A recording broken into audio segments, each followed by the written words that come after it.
السلام علیکم میرے پیارے لسنرز، آج جو ہم ناول سٹارٹ کرنے والے ہیں اس کا نام ہے محبت کا اثر ہوگا، جو کہ تحریر ہے شاہین سجاد کی۔ تو چلیں آئے چلتے ہیں ناول کی جانب۔ اسے اجلا عروسی میں بیٹھے کافی دیر ہو چکی تھی۔ بیٹھے بیٹھے اس کی کمر تختہ ہو گئی تھی۔ انتظار تھا کہ ختم ہو کے نہیں دے رہا تھا۔ اس نے آہستگی سے کمر سیدھی کی اور کمرے پر ایک نظر ڈالی۔ کمرہ بہت سادگی سے سجایا گیا تھا۔ ابھی وہ کمرے کا جائزہ لے رہی تھی، باہر قدموں کی چاپ سنائی دی۔ وہ سنبھل کر بیٹھ گئی۔ دروازہ آہستہ سے کھلا اور کوئی چلتا ہوا عین بیڈ کے سامنے آ کھڑا ہوا۔ اسے اپنے دل کی دگ دگ کانوں میں سنائی دے رہی تھی۔ وہ آہستہ سے بیڈ پر بیٹھ گیا۔ دیکھیے محترمہ، میں لگی لپٹی رکھنے کا قائل نہیں ہوں۔ میں صاف صاف بات کرنا پسند کرتا ہوں اور میں آپ کو بھی کسی غلط فہمی میں نہیں رکھنا چاہتا۔ ارسلان نقوی کی آواز پر اس نے حیرت سے ان کی طرف دیکھا۔ یہ شادی ماں جی کی ضد کا نتیجہ ہے۔ میں اپنی لائف سے بے حد مطمئن ہوں۔ میرا خیال ہے کہ انسان ایک ہی بار شادی کرتا ہے اور وہ میں مائرہ سے کر چکا ہوں۔ میں نہ کل مائرہ کے تصور سے باہر نکلا تھا، نہ آج اس کے خیالوں سے خود کو آزاد پاتا ہوں۔ اس نے بڑی شفافیت سے ہر حقیقت کو بے نقاب کیا اور عریشہ خان بت بنی اس کی باتوں کو سنے جا رہی تھی۔ اس کے پلے تو خاک بھی نہ پڑا تھا۔ تم سوچ رہی ہوگی کہ اگر مجھے اس شادی سے دلچسپی نہیں تھی تو پھر میں نے شادی کیوں کی؟ تو اس کی وجہ ہیں یہ دونوں۔ اس نے اٹھ کر دو پیارے پیارے معصوم بچوں کو اس کے سامنے کیا، جنہیں وہ حیرت کی زیادتی کی بنا پر دیکھ نہ پائی تھی۔ وہ دونوں ٹکر ٹکر اس کی صورت تک رہے تھے۔ ماں جی کے خیال میں ان بچوں کو ماں کی ضرورت ہے اور انہی کی خاطر انہوں نے مجھے اپنی قسم دے کر شادی کے لیے مجبور کیا ہے۔ پاپا، یہ ہماری مما ہے، بالکل اصلی والی۔ بچوں کے لہجے میں ایک یاس بھری تڑپ تھی۔ ہاں بیٹا، یہ آپ کی مما ہے اور آج سے یہ آپ کے کمرے میں آپ کے ساتھ رہیں گی۔ اس بات نے عریشہ کو ایک اور جھٹکا دیا۔ چلیے میں آپ کو آپ کا کمرہ دکھا دوں۔ ارسلان کے کہنے کی دیر تھی کہ عریشہ فوراً سے بیشتر بیڈ سے اتر آئی۔ ایک بات اور یاد رکھیے گا عریشہ خان، میں اپنے بچوں سے بہت پیار کرتا ہوں اور ان کے سلسلے میں کوئی کوتاہی برداشت نہیں کروں گا۔ وہ بچوں کو لے کر چل پڑا تو وہ بھی آہستہ آہستہ قدموں سے ان کے پیچھے چل پڑی۔ بچوں کو کمرے میں بٹھا کر وہ خاموشی سے نکل گیا۔ اب وہ کمرے کے بیچوں بیچ کھڑی تھی۔ بھاری کپڑوں اور زیورات سے اب الجھن محسوس ہو رہی تھی۔ جس کے لیے تیار کی تھی وہ تو ایک نگاہ غلط ڈالنا بھی گوارا نہ کر سکا۔ بچے البتہ بہت اشتیاق سے اسے دیکھ رہے تھے۔ مما، آپ کھڑی کیوں ہیں؟ یہاں ہمارے پاس آ جائے نا۔ بڑے بچے نے اسے یوں کھڑا دیکھا تو کہا۔ وہ آہستہ آہستہ چلتی بیڈ تک آئی اور ان کے پاس بیٹھ گئی۔ بچے بہت پیارے اور سلجھے ہوئے تھے۔ اس نے بے اختیار دونوں کو پیار کیا۔ سب سے پہلے تو بیٹا اپنا تعارف کروائیں، اس نے دونوں سے کہا۔ مما، میں عفان ہوں، میں KG1 میں پڑھتا ہوں اور یہ آلیان، یہ نرسری میں پڑھتا ہے۔ عفان نے بالکل سنجیدہ انداز میں یوں تعارف کروایا کہ اسے بے ساختہ ہنسی آ گئی۔ میں عریشہ خان ہوں، میں پڑھتی نہیں ہوں اور اب میں آپ کی مما ہوں۔ عریشہ نے بھی اس کے سٹائل میں اپنا تعارف کروایا تو وہ دونوں بچے مسکرا دیے۔ اس نے کچھ دیر بچوں سے باتیں کی مگر جلد ہی بچے نیند سے بے حال ہو گئے۔ اس نے دونوں بچوں کو سلا دیا۔ بچوں کے سونے کے بعد اس نے اٹھ کر اپنے کپڑے تلاش کیے اور کمرے میں رکھے۔ سوٹ کیس پر نظر پڑتے ہی وہ جلدی سے اٹھی اور اس میں سے ایک سادہ سوٹ نکال کر واش روم کی طرف بڑھ گئی۔ کافی دیر تک شاور لینے کے بعد کچھ سکون محسوس ہوا تو باہر نکلی، نماز پڑھی اور کافی دیر تک دعائیں مانگتی رہی۔ نماز پڑھنے سے دل کو سکون ملا۔ جائے نماز رکھنے کے بعد وہ بیڈ پر آ کر لیٹ گئی۔ نیند آنکھوں سے کوسوں دور تھی۔ ارسلان نقوی، تمہیں اپنے بچوں کے لیے آیا کی ضرورت تھی اور شاید مجھے سر چھپانے کے لیے ایک چھت کی ضرورت تھی۔ ہم نے ایک دوسرے کی ضرورتوں کو پورا کیا۔ وہ سوچوں کے جال میں الجھی ہوئی تھی۔ ارسلان نقوی، تم کیا جانو عریشہ خان کی زندگی کے بارے میں؟ زندگی سے مجھے آج تک کچھ نہ ملا۔ تم تو پھر ان اپنوں سے بہتر ہو جو میری جھولی میں یہ دو معصوم فرشتے ڈال دیے ہیں، جن کے تو فیل زیست کا سفر کاٹنا مشکل نہ ہو شاید۔ عریشہ سوچتے سوچتے نیند کی وادیوں میں داخل ہو گئی۔ ارسلان، افنان اور آلیان اس کے دائیں بائیں سکون کی نیند سو رہے تھے۔ احمد علی خان کی لاڈلی بیٹی تھی عریشہ خان اور سعد علی خان کی لاڈلی بہن۔ احمد علی خان اپنی بیٹی سے بہت پیار کرتے تھے اور اس کی ہر خواہش پوری کرنا اپنا فرض سمجھتے تھے۔ زبیدہ علی خان ابھی عریشہ سے بہت پیار کرتی تھیں۔ عریشہ کی اپنے بھائی میں جان تھی اور سعد علی خان بھی اس پر جان چھڑکتا تھا۔ عریشہ نے بہت چاؤ سے سعد کی شادی کروائی تھی اور نازک سی ہیرا کو بھابھی کے روپ میں دیکھ کر وہ خوشی سے پھولے نہ سماتی تھی۔ غرض وہ اپنے اس چھوٹے مگر مکمل خاندان کے ساتھ بہت پرسکون زندگی گزار رہی تھی۔ سارا دن چھوٹی چھوٹی شرارتیں کر کے سب کا دل خوش کرتی، مگر اسے کیا خبر تھی کہ تقدیر اس کے ساتھ ایسا مذاق کرے گی۔ وہ ہنسنا تو درکنار مسکرانا بھی بھول جائے گی۔ احمد علی خان اور زبیدہ خان حج پر روانہ ہوئے اور کون جانتا تھا کہ یہ سفر ان کا ملک عدم کا سفر ثابت ہوگا۔ پلین کے حادثے میں دونوں ہی اس کی دنیا اندھیر کر گئے۔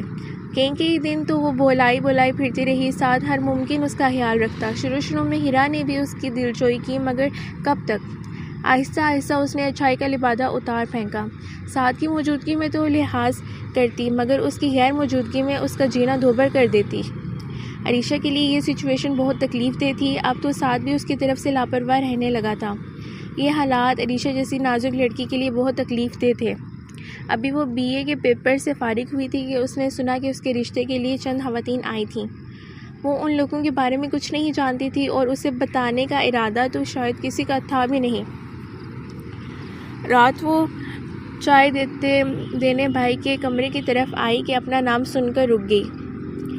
دیکھو ہیرا، ارسلان میں کوئی خامی تو نہیں، لیکن میرا خیال ہے ہمیں ایک بار اچھی طرح سوچ لینا چاہیے۔ یہ فیصلے اتنی جلد بازی میں نہیں کرنے چاہیے۔ سعد نے دبی زبان میں کہا۔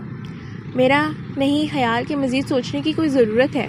آج کل اچھے رشتے ملنا آسان تھوڑی ہے، اور پھر یہ بھی دیکھیں نا کہ وہ لوگ جہیز کے نام پر پھوٹی کوڑی بھی نہیں لے رہے۔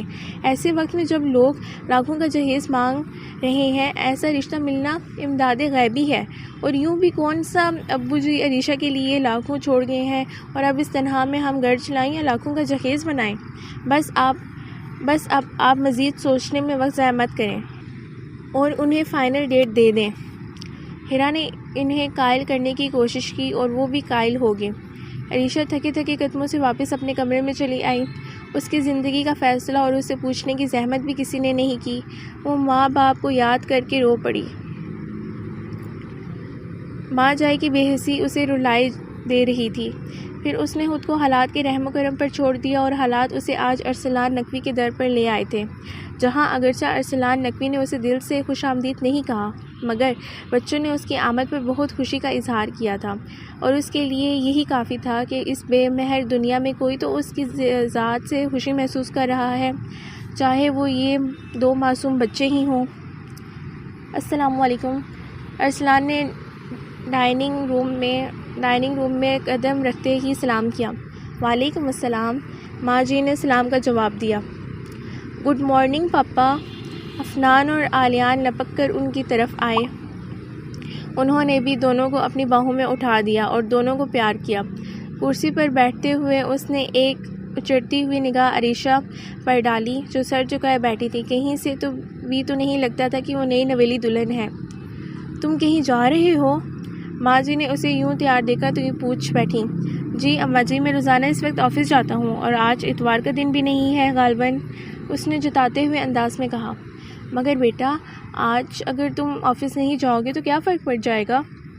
سوری اماں جی، آپ جانتی ہیں میں بلا وجہ آفس سے چھٹی نہیں کرتا۔ اس کا انداز دو ٹوک تھا۔ مگر بیٹا، تم آج تو کم سے کم رک جاتے، ماں جی نے دھیمے لہجے میں اصرار کیا۔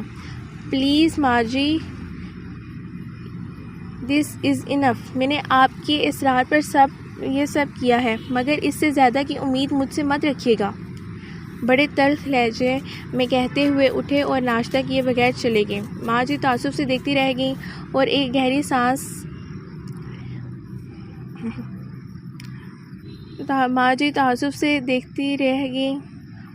سانس لے کر عریشہ کی جانب دیکھا، جو اس سارے قصے سے خود کو یکسر لاتعلق بنائے ہوئے تھی۔ تم مائنڈ مت کرنا بیٹا، وہ ابھی ذہنی طور پر اس تبدیلی کو قبول نہیں کر پا رہا، مگر مجھے امید ہے کہ وہ زیادہ دن تم سے منہ نہیں موڑ سکے گا۔ ماں جی نے عریشہ سے زیادہ شاید خود کو تسلی دی۔ عریشہ کے لبوں پر پھیکی سی مسکراہٹ آ گئی۔ مما آج ہم اسکول نہیں جائیں گے، افنان اور آلیان نے اس کے گلے میں باہیں ڈالتے ہوئے کہا۔ اس نے بے ساختہ دونوں کو پیار کیا۔ ارے وہ کیوں بھائی؟ اس نے دلچسپی سے دونوں کو دیکھا۔ آج ہم صرف آپ کو کمپنی دیں گے، آپ سے ڈھیر ساری باتیں کریں گے، آپ کو اپنے ٹوائز دکھائیں گے تاکہ آپ بور نہ ہوں۔ افنان نے بڑی سنجیدہ انداز میں کہا تو عریشہ ہنس دی۔ بریکٹ جس کو احساس کرنا چاہیے اسے کوئی پرواہ نہیں، اور یہ بچے کتنا خیال کر رہے ہیں میرا۔ اور مما میں بھی آپ کو اپنا بالو دکھاؤں گا۔ آلیان بھلا کیوں پیچھے رہتا؟ واہ بھائی، تم لوگوں کے پاس تو اتنے ڈھیر سارے کھلونے ہیں، اور یہ علی کا بالو تو بالکل علی کے جیسا ہے۔ اس نے پیار سے آلیان کے گال پر چٹکی لیتے ہوئے کہا۔ مما ہم اپنے دوستوں سے آپ کو ملوائیں گے، اب تو ہماری بھی مما ہے، اور پتہ ہے ہماری مما سب سے پیاری ہیں۔ بچے اپنی محرومیوں کو اس کی ذات سے دور کر رہے تھے، اور عریشہ نے بھی ان معصوم بچوں کے دل کا خیال رکھا۔ بالکل، ہم آپ کے سارے دوستوں سے ملیں گے، کیوں ٹھیک ہے نا؟ بالکل ٹھیک مما جانو۔ دونوں اس کے گلے میں جھول گئے، اور ان معصوموں کی شرارتوں میں وہ اپنا دکھ بھولنے لگی۔ ارسلان نقوی اپنی اسٹڈی میں بیٹھے کسی فائل کی ورگردانی میں مصروف تھے۔ دفتراً ہلکی سی دستک کے بعد اماں جی اندر داخل ہوئی تھیں۔ ارسلان کو اس وقت اسٹڈی میں دیکھ کر چونک گئی۔ کوئی کام تھا تو مجھے بلوا لیا ہوتا ماں جی، آپ نے کیوں زحمت کی؟ ارسلان نے اٹھ کر ماں جی کو شانوں سے تھام کر صوفے پر بٹھایا اور خود ان کے پاس بیٹھ گئے۔ جب بچے بڑے ہو جائیں اور خودسر ہو جائیں تو ماں باپ کو ان تک چل کر آنا پڑتا ہے بیٹا۔ ماں جی کی آواز میں برسوں کی تھکن تھی۔ میں سمجھا نہیں ماں جی، آپ کیا کہنا چاہتی ہیں؟ ارسلان کو الجھن ہوئی اس انداز پر۔ دیکھو بیٹا، جب تم نے اس معصوم کو میرے کہنے پر اپنی زندگی میں شامل کر ہی لیا ہے تو اب اس کے ساتھ یہ سلوک جائز نہیں۔ تم نے تو اسے اپنے کمرے تک میں نہیں رکھا، یہ زیادتی ہے بیٹا۔ ماں جی نے بڑے نپے تلے انداز میں اس کی زیادتی کا احساس دلایا۔ ارسلان کے ماتھے پر ناگواری کی لکیریں ابھر آئیں۔ میں نے آپ سے پہلے بھی کہا تھا ماں جی کہ یہ سب نہیں کرنا چاہتا۔ میں آج تک مائرہ کو نہیں بھول سکا، پھر میں اس کو کیسے کچھ دے سکتا ہوں؟ پلیز ماں جی، میں مجبور ہوں، گستاخی معاف، مگر میں آپ کی یہ بات نہیں مان سکتا۔ ارسلان کے انداز میں بے چارگی نمایاں تھی۔ ماں جی نے ایک تھکی ہوئی نظر ان پر ڈالی اور بغیر کچھ کہے آہستہ سے اٹھیں اور دھیرے سے چلی گئیں۔ ان کے جانے کے بعد ارسلان وہیں صوفے کی بیک پر سر رکھے بیٹھا رہا۔ ماں جی، میں کیسے اس لڑکی کو اپنی زندگی میں شامل کر لوں؟ میں مائرہ سے بے وفائی نہیں کر سکتا۔ شادی دو جسموں کا نہیں، دو روحوں کا ملاپ ہے، اور میری روح کا ملاپ مائرہ سے ہو چکا ہے۔ اب کسی اور کی بالکل گنجائش نہیں ہے۔ مما میں نوڈلز کھاؤں گا، آپ کے ہاتھ کے بنے، افنان نے عریشہ سے فرمائش کی۔ اوکے بیٹا، ہم ابھی اپنے بیٹے کے لیے نوڈلز بناتے ہیں۔ اور آلیان، آپ کیا کھاؤ گے جانو؟ اس نے آلیان کے پھولے پھولے گالوں کو چومتے ہوئے پوچھا۔ میں بھی نوڈلز کھاؤں گا مما۔ آلیان نے بھی نوڈلز کی فرمائش کی۔ عریشہ دونوں کو لے کر کچن میں آگے دونوں کو چیئر پر بٹھایا اور خود ان کے لیے نوڈلز بنانے لگے۔ مما، آپ کو نوڈلز بنانے آتے ہیں نا؟ بخشو بابا بالکل بھی اچھے نوڈلز نہیں بناتے، افنان نے بخشو بابا کی شکایت کی۔ جناب، ہم آج آپ کو ایسے نوڈلز کھلائیں گے کہ بخشو بابا کے ہاتھ کے بنے نوڈلز بھول جائیں گے، عریشہ نے تفاخر سے کہا۔ اچھا جی، آپ کی مما کیا آگے اب میرے بنے ہوئے کھانوں میں برائیاں نظر آ رہی ہیں؟ پہلے تو بہت فرمائشیں کر کے بنواتے تھے۔ بخشو بابا نے آنکھیں نکالیں تو عریشہ ہنس پڑی۔ مجبوری تھی نا بخشو بابا، وہ دادو بھی تو نہیں بنا سکتی تھی نا؟ افنان نے معصومیت سے آنکھیں ٹپ ٹپائیں، اور ان کی شرارت پر عریشہ کے ساتھ بخشو بابا بھی ہنس پڑے۔ عریشہ نے جھٹ پٹ نوڈلز بنائے اور باؤل میں نکال کر ان دونوں کے برابر آئی، اور پھر بڑے پیار سے دونوں کو نوڈلز کھلانے لگی۔ بچے بھی اس کے ہاتھوں سے کھانا کھا رہے تھے۔ عریشہ ارسلان نقوی کے کمرے کی صفائی کر رہی تھی۔ وہ ان کی غیر موجودگی میں آ کر کمرے کی صفائی کر دیتی تھی۔ آج بھی صفائی کرنے کے بعد اس نے ارسلان نقوی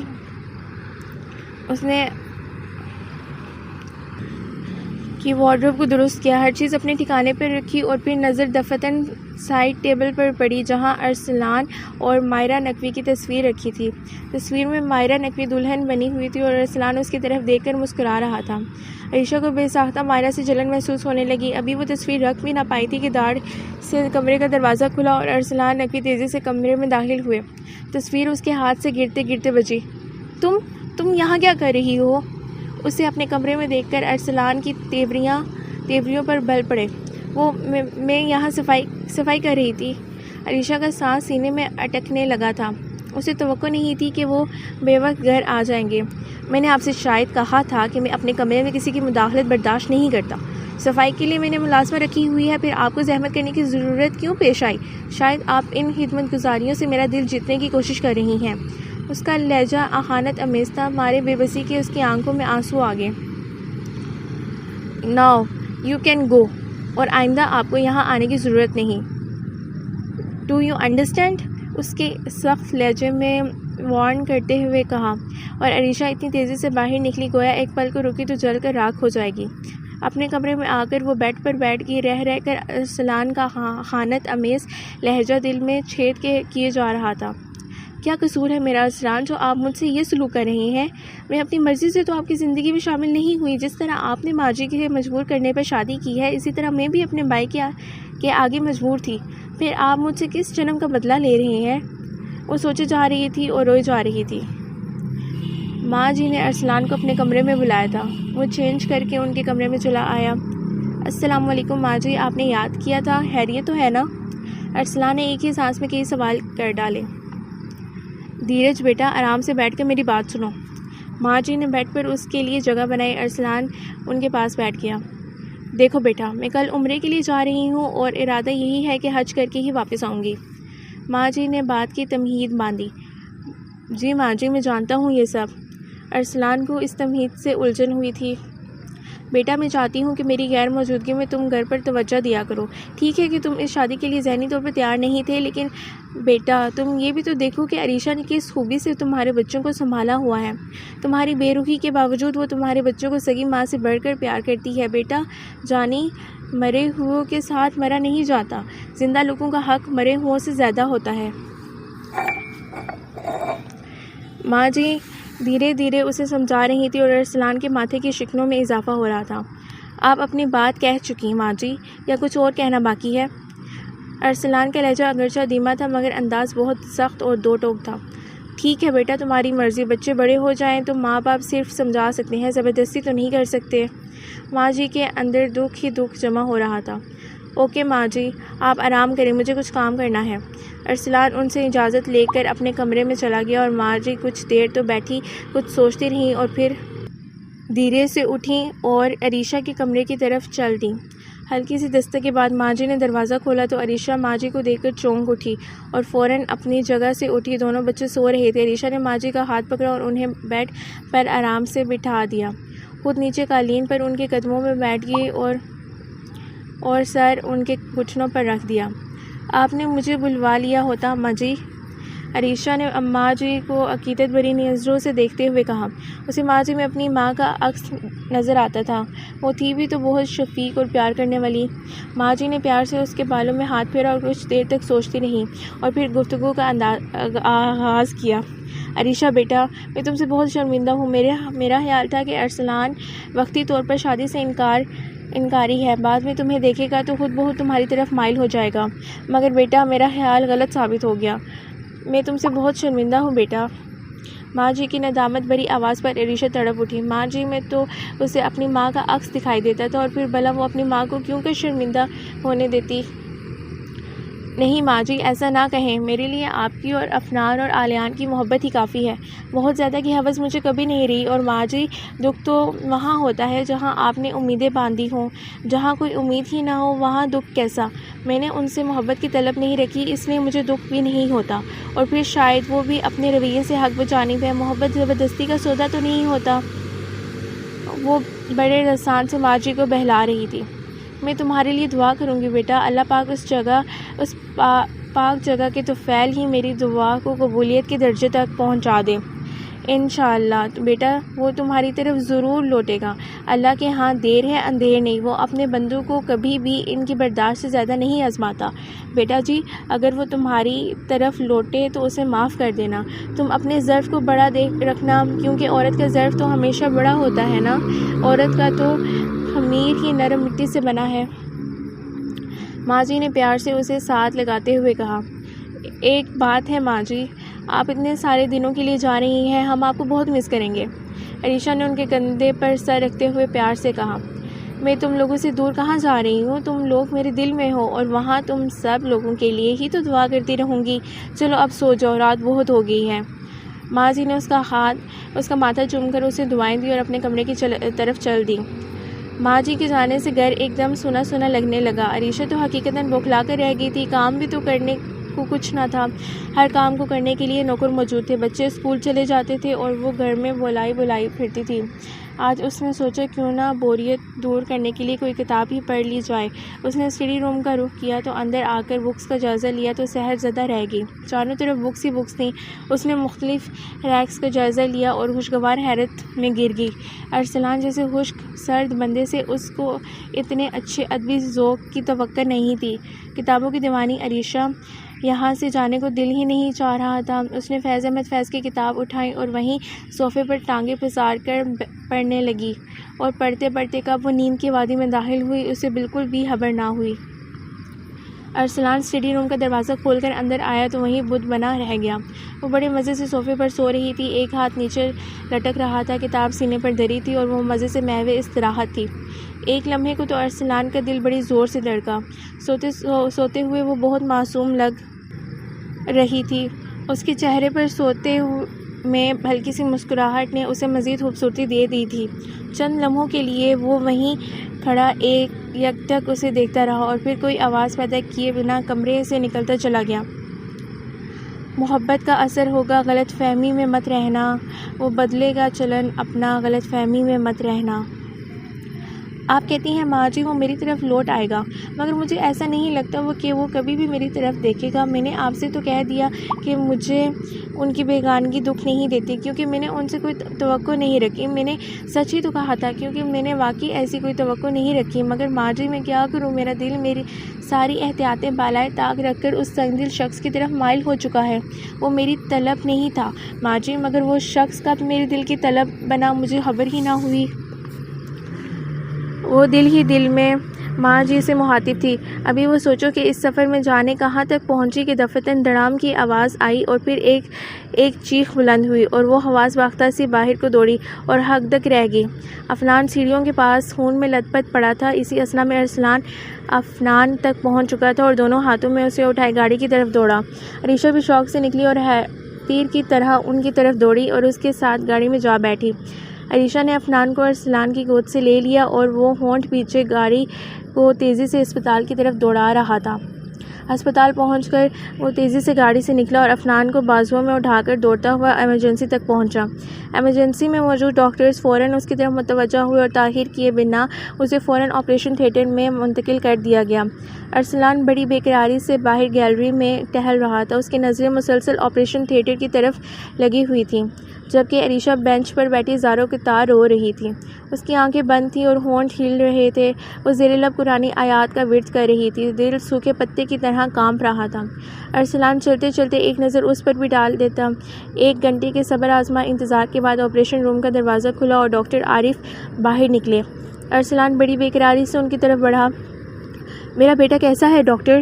اس کے لہجے میں بے چینی اور اندیشے تھے۔ He is out of danger now, تھوڑی دیر میں اسے روم میں شفٹ کر دیا جائے گا۔ ڈاکٹر عارف نے پیشہ ورانہ انداز میں تسلی دی تو ارسلان کی جان میں جان آئی۔ عریشہ نے بے ساختہ اللہ کا شکر ادا کیا۔ تھوڑی دیر بعد افنان کو روم میں شفٹ کر دیا گیا۔ عریشہ اس کے سرہانے بیٹھی اسے بار بار چوم رہی تھی، کبھی اس کے ہاتھوں کو چومتی، کبھی ماتھے پر پیار کرتی، ساتھ ساتھ روئے بھی جا رہی تھی۔ ارسلان خاموشی سے یہ منظر دیکھ رہا تھا۔ افنان سے اس کا رونا برداشت نہیں ہوا۔ مما پلیز بس کریں نا، دیکھیے میں بالکل ٹھیک ہوں، آپ کے رونے سے مجھے تکلیف ہو رہی ہے۔ 7 سالہ افنان اسے چپ کراتا اپنی عمر سے بڑا لگ رہا تھا۔ ارسلان کو اس پر بے ساختہ پیار آیا۔ آج سے تمہارا کھیلنا کودنا اور بھاگنا دوڑنا بالکل بند، اور کرکٹ تو بالکل نہیں کھیلو گے، سائیکل بھی نہیں چلاؤ گے۔ عریشہ نے فوراً رعب بھرے انداز میں احکامات جاری کیے۔ افنان منہ بزور کر رہ گیا۔ ارسلان بھی منہ پھیر کر مسکرا دیا۔ افنان کو گھر لانے کے بعد تو عریشہ گویا اس کی پٹی سے لگ کر بیٹھ گئی تھی۔ وہ اس کے لیے خود پرہیزی کھانا بناتی اور اپنے ہاتھوں سے اسے کھلاتی۔ افنان بھی اسے اپنے پاس سے ہلنے نہیں دیتا تھا، کبھی نوڈلز کی فرمائش کرتا اور کبھی کسٹرڈ کی، اور عریشہ فوراً اس کی فرمائش پر مطلوبہ چیز تیار کر کے لے آتی۔ ارسلان خاموشی سے اس کا جائزہ لے رہا تھا۔ اب تو اس کا دل بھی کچھ پگھل رہا تھا، مگر ابھی وہ کوئی فیصلہ نہیں کر پا رہا تھا۔ ایک طرف مائرہ تھی جو دنیا میں نہ ہوتے ہوئے بھی اس کے دل اس کے دل و نظر میں تھی اور دوسری طرف عریشہ تھی جو چلتی پھرتی اس کے سامنے تھی، مگر شاید ابھی دل تک مکمل رسائی حاصل نہیں کر پائی تھی۔ تاہم بچوں کے لیے اس کا پیار دیکھ کر ارسلان بھی متاثر ہوا تھا۔ اس کے دل میں نرم گوشہ پیدا ہونا شروع ہو گیا تھا، مگر شاید ابھی وقت نہیں آیا تھا کہ وہ پورے طور پر اس کی حیثیت کو تسلیم کرتا۔ ارسلان تیز رفتاری سے گاڑی دوڑاتے ہوئے گھر پہنچنے کی کوشش کر رہا تھا، مگر خراب موسم اس کی ہر کوشش کو ناکام بنا رہا تھا۔ تیز ہواؤں کے ساتھ موسلا دھار بارش نے حقیقتاً اس کے ہوش اڑا دیے تھے۔ آج وہ بہت لیٹ ہو گیا تھا۔ زوار جو اس کا کافی پرانا دوست تھا اور دونوں ملے بھی بہت عرصے کے بعد تھے، اس کے ساتھ باتوں میں وقت گزرنے کا پتہ بھی نہ چلا اور اب اسے اپنی غلطی کا اندازہ ہو رہا تھا۔ موبائل فون بھی کام نہیں کر رہا تھا۔ اسے عریشہ اور بچوں کی فکر لاحق ہوئی۔ 20 منٹ کا راستہ بامشکل تمام 40 منٹ میں طے کر کے وہ گھر پہنچا تو پورا گھر اندھیرے میں ڈوبا ہوا تھا۔ آندھی کے ساتھ علاقے کی بجلی بھی چلی گئی تھی۔ چوکیدار بارش کی وجہ سے گیٹ کے ساتھ بنے کمرے میں دبک کر بیٹھا ہوا تھا۔ اس نے موبائل کی لائٹ آن کی اور تیز قدموں سے چلتا ہوا اندر آیا۔ اسی اثنا میں لائٹ بھی آ گئی تھی۔ وہ فوراً بچوں کے کمرے کی طرف بڑھا۔ کمرے میں پہنچا تو دیکھا کہ دونوں بچے بے خبر سو رہے ہیں اور عریشہ گھٹنوں میں سر دیے بری طرح رونے میں مصروف تھی۔ اسے دیکھا تو تیر کی طرح اٹھی اور چھوٹے بچے کی طرح اس کے سینے سے آ لگی اور دھواں دھار رونا شروع کر دیا۔ ارسلان اس ناگہانی کے لیے بالکل تیار نہ تھا۔ وہ تو بس حق تک کھڑا رہ گیا اور عریشہ بے خودی میں اس کے سینے سے چمٹی روئے جا رہی تھی۔ اس نے دھیرے سے اس کی پشت کو تھپکا۔ ٹیک اٹ ایزی عریشہ، دیکھو سب ٹھیک ہے، میں آ گیا ہوں نا، پلیز عریشہ کنٹرول یور سیلف۔ وہ دھیرے دھیرے اسے تسلی دے رہا تھا، مگر وہ جو خود کو بمشکل سنبھالے ہوئے تھی اس کو دیکھ کر ساری ہمت ہار گئی تھی اور بکھر گئی تھی۔ ابھی وہ اسے خود سے الگ کرنا چاہتا تھا کہ وہ اس کی باہوں میں بے ہوش ہو کر جھول گئی۔ اس نئی افتاد نے اس کے رہے سے اوسان بھی ہتا کر دیے۔ ارسلان نے آہستگی سے اسے بازوؤں میں اٹھا کر بیڈ پر لٹایا اور اسے ہوش میں لانے کی جتن کرنے لگا۔ پھر ڈاکٹر حسن کو کال دی۔ ڈاکٹر حسن 15 منٹ میں پہنچ گئے تھے۔ کچھ دیر اس کا چیک اپ کیا۔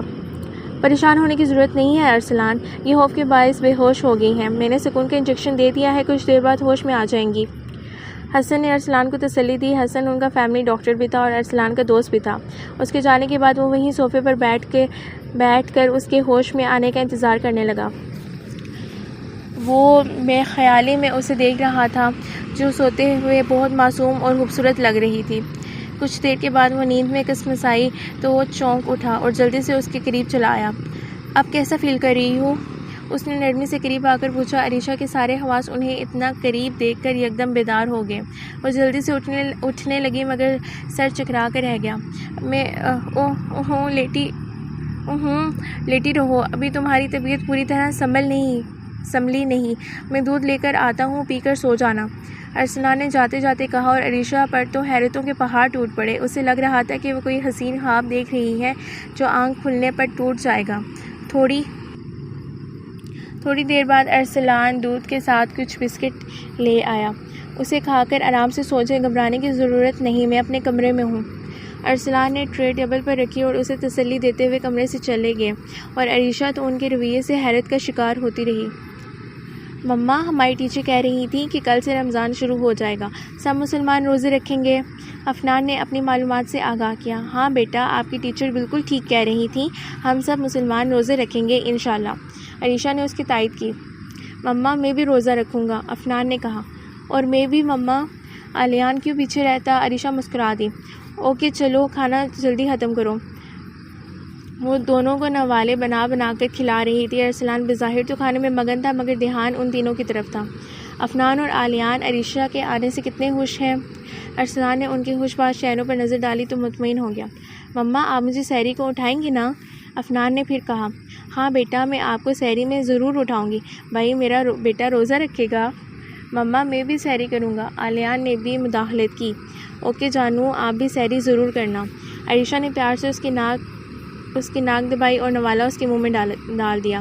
بس مما، اور نہیں کھاؤں گا، افنان نے مزید کھانے سے انکار کیا۔ اور میں بھی، آلیان نے بھی جھٹ سے کہا۔ چلو ٹھیک ہے، اب یہ دودھ جلدی سے ختم کرو۔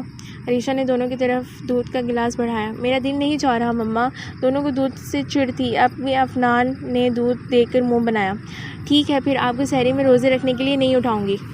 عریشہ نے گلاس اس کے ہاتھ سے لے لیا۔ آلیان نے جھٹ گلاس منہ سے لگایا۔ ارسلان نے بمشکل مسکراہٹ روکی۔ اوکے دے دے، میں بھی پی لیتا ہوں۔ افنان بھی مارے باندھے راضی ہو گیا اور عریشہ نے جٹ گلاس اس کے لبوں سے لگایا۔ ارسلان اس کی صلاحیتوں کا قائل ہو گیا تھا، وہ واقعی بچوں کے لیے سگی ماں سے بڑھ کر ثابت ہو رہی تھی۔ رمضان کا بابرکت مہینہ شروع ہو گیا تھا، وہ بڑی بے قاعدگی سے روزے رکھ رہی تھی، ساتھ ہی قرآن پاک کی تلاوت بھی خوب کرتی، شام کو افطاری کی تیاری بھی خوب کرتی۔ ارسلان افطاری کے لیے گھر آ جاتا، اب تو اسے گھر اچھا لگنے لگا تھا، دونوں بچے بھی بہت خوش تھے اپنے تئیں، تو وہ بھی روزے رکھ رہے تھے، اور یہ بات الگ ہے کہ عریشہ انہیں بہلا پھسلا کر ان کو دن میں کئی مرتبہ کچھ نہ کچھ کھلا دیتی۔ بچوں کی کھلکھلاہٹیں اور عریشہ کی مسکراہٹوں نے گھر کو ایک بار پھر گھر بنا دیا تھا۔ ارسلان کو اب گھر جانے کی جلدی ہوتی تھی، ورنہ مائرہ کے بعد تو اس کو گھر کاٹنے کو دوڑ تھا۔ شاید عریشہ کی خاموش محبت اس کا دل جیت رہی تھی، مگر ابھی اقرار کا موسم نہیں آیا تھا، وہ ہی دل کے تقاضوں سے منہ موڑے ہوا تھا۔ عریشہ نے سحری تیار کر لی تھی اور اب ارسلان کا انتظار کر رہی تھی۔ دونوں سحری اکٹھے کرتے تھے اور سحری عریشہ خود بناتی تھی۔ بخشو بابا کو اس نے یہ تکلیف دینا گوارا نہیں کی۔ سحری کا وقت نکلا جا رہا تھا اور ارسلان کا ابھی تک کچھ پتہ نہ تھا۔ روزانہ تو وہ وقت سے پہلے اٹھ جاتا تھا، آخر جب سحری میں آدھا گھنٹہ رہ گیا تو عریشہ خود اسے بلانے چلی گئی۔ اس نے دروازے پر دستک دی مگر جواب ندارد۔ اس نے 2-3 بار دستک دی مگر جب کوئی جواب نہ ملا تو اس نے دڑ سے دروازہ کھول دیا۔ دوسری طرف ارسلان دروازہ کھولنے آ رہا تھا، وہ جو تیزی سے اندر آئی تھی اپنا توازن برقرار نہ رکھ سکی اور ان سے ٹکرا گئی۔ اگر وہ بروقت ہاتھ بڑھا کر اسے تھام نہ لیتا تو وہ زمین بوس ہو چکی ہوتی۔ وہ اس سچویشن پر حواس باختہ سی ہو گئی۔ کچھ دیر تو وہ اس کے بازوؤں کے حلقے میں کھڑی رہی۔ ارسلان بھی چند لمحے کے لیے بت بنا کھڑا رہ گیا، پھر عریشہ کو ہی اپنی پوزیشن کا خیال آیا اور وہ تیز تیر کی طرح اس کے بازوؤں سے نکلی۔ ارسلان بھی ہوش میں آ گیا۔ میں آپ کو سحری کے لیے بلانے آئی تھی، وقت بہت کم رہ گیا تھا نا؟ وہ انگلیاں مروڑتے جھکے سر کے ساتھ وضاحت پیش کرتی۔ ارسلان نقوی کے دل کو چھو گئی۔ وہ دلچسپی سے اس کے سرخ چہرے کو دیکھتا رہا، مگر جب وقت کا احساس ہوا تو تیزی سے باہر نکلا۔ عریشہ جھمپی بیٹھی سحری کر رہی تھی، اب تو نوالے اس کے حلق سے اتر بھی نہیں رہے تھے۔ سوچ کر شرم آ رہی تھی کہ ارسلان بھی دردیزہ نظروں سے اسے دیکھ رہا تھا، تاہم خود کو مکمل طور پر لاتعلق پوز کر رکھا تھا۔ رمضان کا مہینہ اپنی برکتوں اور رحمتوں سے نوازتا بڑی تیزی سے گزر رہا تھا۔ عید میں بہت کم دن رہ گئے تھے اور ابھی تک بچوں کے لیے شاپنگ بھی نہیں کی تھی۔ افطاری کے بعد ارسلان کچھ دیر تک اسٹڈی میں بیٹھ کر بکس پڑھتے تھے۔ عریشہ نے برتن وغیرہ سمیٹنے کے بعد ان کی اسٹڈی کا رخ کیا۔ دروازہ ہلکا سا نوک کرنے کے بعد وہ دھیرے سے اندر داخل ہو گئی۔ ارسلان نے چونک کر اس کی طرف دیکھا، کیونکہ عریشہ اس کی موجودگی میں کبھی اسٹڈی روم میں نہیں آتی تھی۔ وہ عید میں بہت کم دن رہ گئے ہیں اور آپ نے بچوں کے لیے کپڑے جوتے وغیرہ نہیں لیے، اگر آپ ٹائم نکال کر ان کے لیے شاپنگ کر لیں تو، اس نے جھکے ہوئے سر کے ساتھ دھیرے سے کہا۔ ٹھیک ہے، میرا خیال ہے ابھی چلتے ہیں، آپ بچوں کو تیار کر لیں۔ ارسلان نے فوراً بک بند کی اور کھڑا ہو گیا۔ عریشہ بھی باہر نکلی اور جلد از جلد بچوں کو یہ خوشخبری سنائی۔ بچوں نے سنا تو بڑے خوش ہوئے اور جلدی تیار ہونے لگے، اور پھر 15 منٹ بعد یہ مختصر سا قافلہ بازار کی جانب رواں دواں تھا۔ عید کی آمد کی وجہ سے تاریک روڈ پر تل دھرنے کی جگہ تک نہ تھی۔ ارسلان نے مناسب جگہ دیکھ کر گاڑی پارک کی اور تینوں کو لے کر مارکیٹ کی طرف چل دیا۔ افنان اور آلیان جس چیز پر ہاتھ رکھتے ارسلان فوراً خرید لیتا۔ دونوں نے اپنے لیے ڈھیروں چیزیں خریدیں۔ ارسلان نے نوٹ کیا کہ عریشہ کچھ بجھی سی تھی، اس نے خود کے لیے کچھ بھی نہیں لیا تھا۔ ارسلان نے اپنے لیے بھی شاپنگ کی اور ان سب کی نظر بچا کر 2 بہت خوبصورت سوٹ عریشہ کے لیے بھی پیک کروا لیے۔ عریشہ بچوں کی خوشی میں خوش ہو رہی تھی، مگر دل اندر سے بہت اداس ہو رہا تھا کہ کیا تھا کہ اگر ارسلان اس سے بھی کہہ دیتا کہ تم بھی اپنے لیے کچھ پسند کر لو، مگر نہ جی، وہ بھلا کیوں کہتے؟ کون سا میں ان کے دل میں رہتی ہوں جو وہ میرے لیے بھی کچھ لے لیتے؟ اس کا دل بہت برا ہو رہا تھا۔ مما، آپ نے اپنے لیے تو ابھی تک کچھ بھی نہیں لیا۔ افنان کو ہی اس کا خیال آیا کہ وہ اپنے لیے تو کچھ لے ہی نہیں رہی۔ نہیں، رہنے دو، میرے پاس تو بہت سارے سوٹ نئے پڑے ہیں، اور پھر عید تو بچوں کی ہوتی ہے، اس نے بجھے دل سے کہا تو ارسلان مسکرا دیا۔ سارے گلے شکوے بھلا دوں گا میری جان، بس ایک ذرا انتظار۔ اس نے دل ہی دل میں اس سے مخاطب ہو کر کہا، کاش افنان تمہاری طرح تمہارے پاپا کو بھی میرا خیال رہتا، مگر ہائے رے قسمت، ہے نہیں تو نہ صحیح، میں کون سا مری جا رہی ہوں ان کی دی ہوئی چیزوں کے لیے۔ اس نے خود سے کہا، مگر دل اس کی اس نادانی پر بری طرح ہنس پڑا۔ کافی کچھ خریدنے کے بعد انہوں نے واپسی کا قصد کیا۔ راستے میں بچوں نے آئس کریم کی فرمائش کی تو ارسلان نے سب کو آئس کریم کھلائی اور یوں سب ہنستے مسکراتے رات کے واپس لوٹے۔ ارسلان بستر پر لیٹا عریشہ کے بارے میں سوچ رہا تھا اور تصور میں اس سے مخاطب تھا۔ سوری یار، آج تم بہت ہرٹ ہوئی ہوگی، مگر فکر مت کرو، میں انشاءاللہ بہت جلد تمہیں منا لوں گا۔ مگر میں تمہیں بہت خاص دن منانا چاہتا ہوں اور وہ خاص دن بہت جلد آنے والا ہے۔ میں تمہاری ساری شکایتیں، سارے گلے شکوے دور کر دوں گا۔ وہ اسے دل میں مخاطب کیے ہوئے تھا اور ساتھ دھیمے دھیمے مسکرا بھی رہا تھا۔ کچھ دیر وہ یوں ہی لیٹا رہا اور پھر اٹھا اور مائرہ کی تصویر کے سامنے کھڑا ہو گیا۔ سوری مائرہ، میں تم سے بے وفائی کرنے کا سوچ بھی نہیں سکتا تھا، مگر میں سمجھتا تھا کہ ساری عمر تمہاری یاد کے سہارے جی لوں گا، اور میں ایسا کر بھی لیتا اگر تم اپنی نشانیاں میرے پاس چھوڑ کر نہ جاتی۔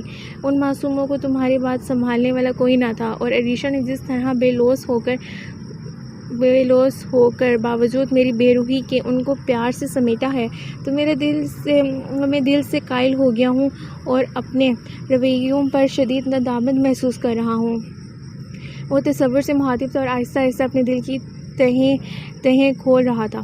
میں آج بھی تم سے بہت محبت کرتا ہوں مائرہ ڈیئر، مگر میں یہ بھی جانتا ہوں کہ تم میرا گزرا ہوا کل تھی اور عریشہ میرا آج ہے، اور میں حقیقت پسندی سے کام لیتے ہوئے اپنے آج کو تھام لینا چاہتا ہوں، قبل اس کے کہ مجھے پچھتانا پڑے۔ میں آگے بڑھ کر اس عظیم لڑکی کا ہاتھ تھام لینا چاہتا ہوں۔ شاید میں تنہا چلتے چلتے تھک گیا ہوں، مجھے اور میرے بچوں کو عریشہ کی ضرورت ہے، اور میں چاہتا ہوں کہ وہ لڑکی جو محبتوں کے لیے ترسی ہوئی ہے، میں اس کے دامن کو مزید خالی نہیں رکھنا چاہتا، میں اسے اپنی محبت کا مان اور اعتبار دینا چاہتا ہوں۔ آئی ایم سوری مائرہ، مگر شاید یہی دانش مندی ہے۔ اس نے دھیرے سے اپنے لب تصویر پر رکھ دیے اور 2 آنسو ٹوٹ کر تصویر پر گر پڑے۔ پھر اس نے نہایت احتیاط سے تصویر کو اپنی دراز میں رکھ کر لاک کر دیا اور خود بستر پر دراز ہو گیا۔ مائرہ، تم کتنی خوش نصیب ہو جو نہ ہوتے ہوئے بھی ہر جگہ موجود ہو، اور میں کتنی بد نصیب ہوں جو منظر پر ہوتے ہوئے بھی اوجھل ہوں۔ یہ سب قسمت کے کھیل ہیں، مگر کچھ لوگ زندہ ہوتے ہوئے بھی پس سے منظر میں چلے جاتے ہیں، اور کچھ لوگ مر کر بھی دلوں میں زندہ رہتے ہیں، جیسے تم مائرہ۔ ہاں، تم مر کر بھی ارسلان کے دل میں زندہ ہو، اور میں سامنے ہوتے ہوئے بھی ان کی نظروں سے اوجھل ہوں۔ میں شاید کبھی بھی ان کے دل تک رسائی نہیں پا سکوں گی۔ اے خدا، اگر ارسلان نقوی کے دل میں میری محبت نہیں ڈالنی تھی تو مجھے کیوں اسیر محبت کیا؟ کیوں میرے دل کے دروازے اس کے لیے کھولے؟ مجھے خبر بھی نہ ہوئی اور وہ پور میرے دل کے ہر ایوان میں داخل ہوتا چلا گیا۔ اے اللہ، تو بہت غفور و رحیم ہے، تو اپنے بندوں کی سنتا ہے۔ اے میرے مولا، تو میرے شوہر کا دل میری طرف موڑ دے، میں جو بوند بوند کو ترسی ہوئی ہوں مجھے سیراب کر دے۔ میرا وجود جو کڑی دھوپ میں جلتا رہا ہے اسے محبت کی گہری چھاؤں دے میرے مولا۔ عریشہ اپنے رب سے مناجات میں مصروف تھی، اور وہ رب تو اپنے بندوں سے 70 ماؤں سے بڑھ کر پیار کرتا ہے۔ پھر یہ کیسے ممکن ہے کہ بندہ اس کے فضل کا طلبگار ہو اور وہ رحیم و کریم ذات اپنے بندے کو مایوس کر دے۔ آج 29واں روزہ تھا۔ گمان تھا کہ شاید آج چاند نکل آئے اور کل عید ہوگی۔ بچے بہت ایکسائٹڈ ہو رہے تھے۔ پاپا، آج چاند نکل آئے گا نا؟ افنان نے ارسلان سے تصدیق چاہی۔ امید تو ہے بیٹا، چلو چھت پر چل کر دیکھتے ہیں۔ ارسلان نے بچوں کا جوش و خروش دیکھا تو انہیں لیتے ہوئے چھت پر چلا آیا۔ 1 منٹ پاپا، مما کو بھی ساتھ لے چلتے ہیں، کیا پتہ ان کو چاند نظر آئے۔ افنان نے عریشہ کا ہاتھ پکڑ کر اٹھایا۔ ہاں بھائی، تم ٹھیک کہتے ہو، عورتوں کی نظر ویسے بھی تیز ہوتی ہے، ارسلان نے شرارتی انداز میں کہا اور چھت پر چلا گیا۔ عریشہ بھی حیرت زدہ تھی، بھلا اس خشک سرد بندے کا یہ مزاج کب دیکھا تھا۔ وہ افنان کے ساتھ اوپر چلی آئی۔ مما، آپ بھی دیکھیں نا۔ افنان نے اس کے لاتعلقی پر اسے متوجہ کیا۔ دیکھ تو رہی ہوں بیٹا۔ عریشہ کو ارسلان کے سامنے جھجک محسوس ہوئی، جس پر آج کل کچھ زیادہ ہی شوخی سوار تھی۔ اوفو پاپا، آپ نے ابھی تک چاند نہیں دیکھا؟ آلیان سخت جنجلایا ہوا لگ رہا تھا۔ کیا کریں بیٹا، اب چاند نکل نہیں رہا اور بادلوں میں چھپ گیا ہے تو پاپا بیچارے کیا کریں؟ ارسلان نے شرارت بھری نظر عریشہ پر ڈالی، جس کا چہرہ واقعی اس کے سیاہ گھنے بالوں میں چھپا ہوا تھا جو اس نے نہانے کے بعد کھلے چھوڑ رکھے تھے۔ عریشہ نے سر پٹا کر چہرہ دوسری طرف موڑ لیا۔ آج ان کو کیا ہو رہا ہے؟ لگتا ہے روزوں کی وجہ سے دماغ کام نہیں کر رہا۔ ارسلان کو کافی کوشش کے بعد بھی چاند دکھائی نہ دیا تو علیان بری طرح چڑ گیا۔ دوسری طرف افنان بھی عریشہ کی ناکامی پر سخت بیزار تھا۔ رہنے دے مما، چلتے ہیں، چاند نے نہیں نکلنا۔ افنان اکتا گیا۔ یکدم عریشہ چلائی، وہ رہا چاند، دیکھو افی۔ اس نے افنان کو تقریباً اوپر اٹھا کر چاند دکھایا، باریک سا چاند جو افنان نے بڑی مشکل سے دیکھا۔ ہرے، میں اور ماما جیت گئے۔ افنان خوش ہو رہا تھا اور علیان کا منہ اپنی ناکامی پر لٹکا ہوا تھا۔ مبارک ہو، تم لوگ جیت گئے۔ ارسلان کے انداز میں معنی ہیزی تھی جو عریشہ کو بوکھلائی دے رہی تھی۔ چاند رات مبارک ہو، اس نے دھیرے سے کہا اور عریشہ نے بھی اپنی دھڑکنوں کو سنبھالتے ہوئے جواباً مبارکباد دی۔ چلو بچوں، چاند نکلنے کی خوشی میں آج ہم آپ کو گھمانے لے چلیں۔ ارسلان کی کہنے کی دیر تھی، بچے خوشی خوشی تیار ہونے چل دیے۔ منٹوں میں سب تیار ہو کر گاڑی میں جا بیٹھے۔ ارسلان تینوں کو لمبی ڈرائیو پر لے گیا۔ لوگ بڑی تعداد میں گھروں سے نکل پڑے تھے۔ سڑک پر ٹریفک کا رش تھا۔ پورا کراچی چاند رات کی خوشی منانے سڑکوں پر نکل آیا تھا۔ بچوں نے کھلونے خریدنے کی فرمائش کی تو ارسلان نے گاڑی ایک ٹوائے شاپ پر روک دی۔ شاپ کے اطراف دکانداروں نے عید کے اس موقع سے فائدہ اٹھانے کے لیے مہندی اور چوڑیوں کے اسٹال لگا رکھے تھے۔ لڑکیاں جوک در جوک ان اسٹال پر کھڑی تھیں، ہر کوئی ایک دوسرے سے آگے بڑھنے کی کوشش کر رہی تھی۔ عریشہ ان لوگوں کو حسرت بھری نظروں سے دیکھ رہی تھی۔ کاش ارسلان، آج آپ بھی مجھ سے میری فرمائش پوچھتے تو میں آپ کو بتاتی کہ مجھے رنگ برنگی کانچ کی چوڑیاں بہت پسند ہیں۔ اسے چوڑیوں کی طرف شوق سے دیکھ کر ارسلان نے کئی رنگوں کی چوڑیاں چپکے سے پیک کروا لیں۔ بچوں نے اپنی پسند کے چند کھلونے لیے اور یوں انہوں نے واپسی کی راہ لی۔ عریشہ نے عید کی صبح دونوں بچوں کو جگایا، انہیں ناشتہ کروانے کے بعد تیار کیا۔ دونوں نے عیدگاہ جانے کے لیے سفید شلوار قمیض سلوائے تھے۔ اس نے دونوں کو تیار کیا، دونوں بہت پیارے لگ رہے تھے۔ اس نے بے ساختہ دونوں کو گالوں پر پیار کیا۔ دونوں تیار ہو کر ارسلان کا انتظار کرنے لگے جو عید کی نماز کے لیے تیار ہو رہے تھے۔ ارے واہ، یہ شہزادے کہاں سے راستہ بھول کر آ گئے؟ انہوں نے دونوں کو گلے لگایا اور دونوں کو پیار کیا۔ ماشاءاللہ، آج تو تم واقعی شہزادے لگ رہے ہو۔ ارسلان نے دونوں کو ستائشی نظروں سے دیکھا۔ جلدی کریں پاپا، دیر ہو رہی ہے۔ ارسلان کو بھی وقت کا احساس ہوا، دونوں کی انگلی تھام کر عیدگاہ کی جانب چل پڑا۔ عید کی نماز پڑھ کر وہ تینوں واپس آئے تو عریشہ بھی تیار ہو چکی تھی۔ اس نے دل کے نہ چاہنے کے باوجود تھوڑا بہت اہتمام کیا تھا کہ یہ تہوار تو اللہ کا انعام ہے اور وہ خدا کی ناشکری نہیں کرنا چاہتی تھی۔ رائل بلو سوٹ پر ہم رنگ دوپٹہ اوڑھے، میک اپ سے بے نیاز سادہ سے روپ میں بھی وہ خاص لگ رہی تھی۔ ارسلان اسے دیکھ کر رہ گیا۔ عید مبارک مما۔ دونوں بچے بھاگتے ہوئے آئے اور اس کے گلے لگے۔ عید مبارک جانو۔ اس نے بھی دونوں کو ساتھ لگا کر خوب پیار کیا۔ عید مبارک۔ اس نے دھیرے سے ارسلان کو عید کی مبارک دی۔ آپ کو بھی عید مبارک۔ ارسلان نے بھی ایک بھرپور نظر اس کے سراپے پر ڈالی۔ پاپا، جلدی سے ہماری عیدی نکالیں۔ دونوں بچوں نے اپنی اپنی ہتھیلی اس کے آگے کی اور اس نے مسکراتے ہوئے کئی نوٹ ان کے ہاتھ پر رکھ دیے اور اپنے کمرے میں چلا گیا۔ کچھ دیر بعد عریشہ نے دیکھا کہ وہ بلیک 3 پیس سوٹ زیب تن کیے خوشبو میں نہایا باہر نکلا۔ اس کی شاندار پرسنالٹی آج کچھ اور بھی شاندار لگ رہی تھی۔ عریشہ نے نظریں چرا لی، مبادا اس کی نظر نہ لگ جائے۔ اوکے بچوں، تم لوگ انجوائے کرو، میں ذرا اپنے دوستوں سے مل لوں۔ وہ بچوں کو ہاتھ ہلاتا چلا گیا۔ عریشہ کے وجود پر بے نام سی اداسی چھا گئی، مگر اس نے بچوں کی خاطر خود کو فریش کیا۔ اس نے بچوں کو ان کی پسند کے کھانے بنا کر کھلائے، ان کے ساتھ لوڈو کھیلی، ان کی فرمائش پر ان کے ساتھ بیٹھ کر کارٹون فلم دیکھی۔ حالانکہ اسے کارٹون کبھی بھی پسند نہ تھے، مگر بچوں کی وجہ سے کارٹون فلم دیکھی۔ جب وہ کچن میں چائے بنا رہی تھی تو ارسلان کی واپسی شام کو ہوئی۔ عریشہ، بات سنو۔ وہ جس کا دھیان چائے بنانے میں لگا ہوا تھا اس طرح پکارے جانے پر بری طرح چونکی۔ جی کیا بات ہے؟ رات کو ہم انوائٹ ہیں، تم پلیز اچھی طرح سے تیار ہو جانا، بچوں کو سلا دینا کیونکہ دیر بھی ہو سکتی ہے۔ بخشو بابا اور بی بی سکینہ ان کے پاس رہ جائیں گے۔ کب تک جانا ہے؟ عریشہ نے پوچھا۔ یہی کوئی 9 بجے تک، ارسلان نے وقت بتایا۔ آپ کے لیے چائے بناؤں؟ عریشہ کا دھیان پھر چائے کی طرف چلا گیا۔ نہیں، موڈ نہیں، میں کچھ دیر آرام کرنا چاہتا ہوں۔ ارسلان کہتا ہوا اپنے کمرے میں چلا گیا۔ عریشہ نے ایک گہری سانس لے کر چائے کی جانب دیکھا جو اب ابل رہی تھی۔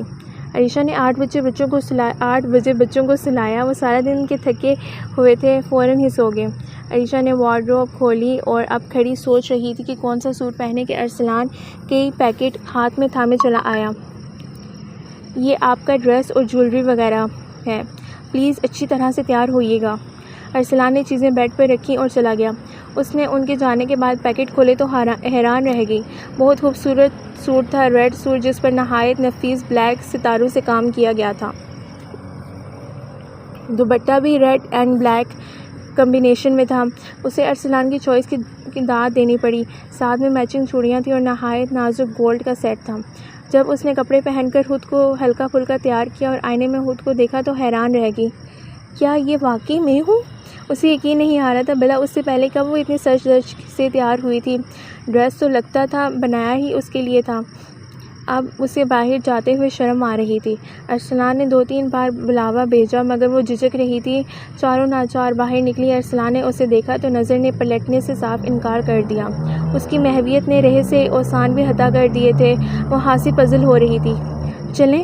اس نے ارسلان کو جگایا جو مدہوش سے ہو رہے تھے۔ اوہ ہاں چلیں۔ ارسلان چونک کر مڑا اور باہر چل پڑا، پھر اچانک واپس پلٹا۔ سوری، چابی اور موبائل تو کمرے میں بھول آیا ہوں، آپ پلیز جا کر لے آئیں، ٹیبل پر رکھی ہیں۔ عریشہ سر ہلا کر ان کے کمرے کی طرف چل دی۔ اس نے کمرے کا دروازہ کھولا تو کمرہ گپ اندھیرے میں ڈوبا ہوا تھا۔ اندازے سے ٹٹول کر بٹن ڈھونڈا اور لائٹ آن کی۔ لائٹ آن ہوتے ہی اس پر حیرتوں کے پہاڑ ٹوٹ پڑے۔ پورا کمرہ سرخ گلابوں سے سجا ہوا تھا۔ جا بجا سرخ گلابوں کے بُکے اور کلیاں رکھی ہوئی تھیں۔ ابھی وہ حیرت کے سمندر سے باہر نہ نکلی تھی کہ ارسلان کمرے میں داخل ہوا اور دھیرے سے دروازہ بند کر دیا۔ عریشہ نے چونک کر ان کی طرف دیکھا، آنکھوں میں حیرت اور الجھن واضح تھی۔ ارسلان نے اسے کندھوں سے تھام کر آہستگی سے لاتے ہوئے بیڈ پر بٹھایا اور خود اس کے بالکل قریب بیٹھ گیا۔ عریشہ کسمسا کر رہ گئی۔ عریشہ، تم اس کایا پلٹ پر حیران ہو رہی ہوگی اور یقیناً تمہیں ہونا بھی چاہیے۔ ظاہر ہے میں نے تمہیں آج تک بے رخی اور بے اعتنائی کے سوا کچھ بھی نہیں دیا۔ ارسلان نے اس کے ٹھنڈے یخ اپنے ہاتھوں میں لیتے ہوئے کہنا شروع کیا۔ عریشہ کے بدن میں کرنٹ سا دوڑ گیا۔ دیکھو عریشہ، جب تم میری زندگی میں شامل ہوئی تھی تب میں ذہنی طور پر بالکل تیار نہ تھا۔ اس وقت میں مائرہ کے سحر سے خود کو آزاد نہ کر پا رہا تھا یا شاید ہونا نہیں چاہتا تھا۔ ان حالات میں تمہاری طرف میرا جھکاؤ ہونا ناممکن تھا۔ میں سمجھتا تھا کہ میری ساری عمر مائرہ کی یاد سے نکل نہ پاؤں گا، مگر میں غلط تھا عریشہ۔ ارسلان تھوڑی دیر کو چپ ہوا اور پھر کہنا شروع ہوا۔ میرے بچوں سے تمہاری بے لوث محبت نے مجھے بہت متاثر کیا۔ میرا دل تمہاری معصوم شخصیت کے سحر میں آہستہ آہستہ جکڑنے لگا، مگر میں اتنی جلدی ہار نہیں ماننا چاہتا تھا۔ مرد تھا نا، اور مرد بڑا انا پرست ہوتا ہے، عورت ذات سے ہارنا پسند نہیں کرتا۔ عریشہ سر جھکائے سن رہی تھی، ساتھ ساتھ بے آواز رو رہی تھی۔ میں چاہتا تھا کہ میرے دل سے مائرہ کی پرچھائیاں ختم ہو اور میرا دل کلی کے طور پر تمہیں اور صرف تمہیں چاہے، تب میں تمہاری طرف بڑھوں گا۔ میں تم سے منافقت نہیں کرنا چاہتا تھا، پھر میں نے تمہیں بہت ہرٹ کیا تھا، اس لیے چاہتا تھا کہ اپنی نئی زندگی کی شروعات بہت اہم دن کروں، اور آج کے دن سے زیادہ اہم دن کوئی نہیں ہو سکتا۔ ارسلان نے اس کا چہرہ اوپر اٹھاتے ہوئے کہا۔ ارے یہ کیا بھائی، تم رو رہی ہو؟ نہیں عریشہ، تم نے جتنا رونا تھا وہ رو چکی ہو، آج کے بعد تم صرف مسکراؤ گی انشاءاللہ۔ اس نے بڑے پیار سے اس کے آنسو پونچھے۔ عریشہ بری طرح بلش ہو گئی۔ ویسے یار، تم نے آج میرے ساتھ بڑی زیادتی کی ہے، ارسلان نے کہا تو عریشہ نے چونک کر اس کی طرف دیکھا۔ میں نے بھلا کون سی زیادتی کی ہے؟ بھائی، بچوں سے تم عید بہت اچھے طریقے سے ملی اور مجھے روکھے پیکھے انداز میں کہہ دیا عید مبارک۔ ارسلان کی شرارتی انداز نے اسے بلش کر دیا۔ ارسلان نے اسے کندھوں سے تھام کر اٹھایا اور اس کی آنکھوں میں دیکھتے ہوئے بڑے جذب سے کہا، عید کا دن ہے، گلے آج تو مل لے ظالم، رسم دنیا بھی ہے، موقع بھی ہے، دستور بھی ہے۔ عریشہ کا چہرہ مارے شرم کے سرخ ہو گیا تھا۔ ارسلان نے ہاتھ بڑھا کر بڑی نرمی سے، بہت محبت سے اس کے نازک وجود کو اپنی پناہوں میں لے لیا۔ عریشہ اس کی قربت میں پگھلی جا رہی تھی۔ بھلا دعائیں یوں بھی مستجاب ہوتی ہیں؟ اس کا دل خدا کے حضور شکر گزار تھا جس نے اس کی توقع سے بڑھ کر اسے نوازا تھا۔ چلیں پلیز، آپ کے دوست انتظار کر رہے ہوں گے، دیر بھی تو ہو گئی ہے۔ عریشہ نے اس کی وارفتگیوں پر بند باندھنا چاہا۔ کون سا دوست؟ کہاں کا دوست؟ اتنی رات کو اتنی حسین بیوی پہلو میں ہو تو دوست کے پاس کون کافر جانا چاہے گا۔